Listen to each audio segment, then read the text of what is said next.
خراسان کا بادشاہ شکار کھیل کر واپس آنے کے بعد تخت پر بیٹھا تھا۔ تھکاوٹ کے باعث اس کی آنکھیں بوجھل ہو رہی تھیں۔ بادشاہ کے پاس ایک غلام ہاتھ باندھے مدب کھڑا تھا۔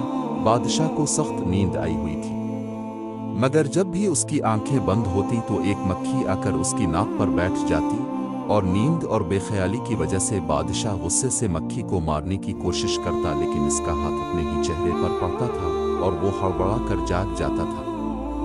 جب 2-3 مرتبہ ایسا ہوا تو بادشاہ نے غلام سے پوچھا، تمہیں پتہ ہے کہ اللہ نے مکھی کو کیوں پیدا کیا ہے اور اس کی پیدائش میں اللہ کی کیا حکمت پوشید ہے؟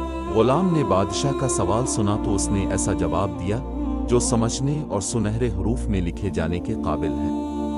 غلام نے جواب دیا، بادشاہ سلامت، اللہ نے مکھی کو اس لیے پیدا کیا ہے کہ بادشاہوں اور سلطانوں کو یہ احساس ہوتا رہے کہ وہ خود کو کہیں خدا نہ سمجھ بیٹھیں، کیونکہ وہ خود تو ایک مکھی کو بھی قابو نہیں کر سکتے۔